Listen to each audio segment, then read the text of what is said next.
Pimpinan Otoritas Jasa Keuangan atau OJK Aceh bersilaturahmi dengan Gubernur Aceh Irwan Yusuf Senin 21 Mei 2018. Pertemuan itu berlangsung di ruang kerja Gubernur Aceh. Silaturahmi tersebut dilakukan usai OJK Pusat melantik Aulia Fadli sebagai ketua menggantikan Ahmad Wijaya Putra yang dipindah tugaskan ke Departemen Perbankan Syariah OJK Pusat di kantor OJK Komplek Bank Indonesia Jakarta awal April lalu.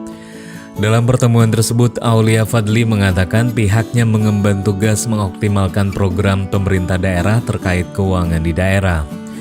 Aulia juga meminta arahan Gubernur Irwandi terkait program Aceh Hebat. Dari program Aceh Hebat itu, Bapak bisa arahkan terkait mengoptimalkan fungsi perbankan, katanya.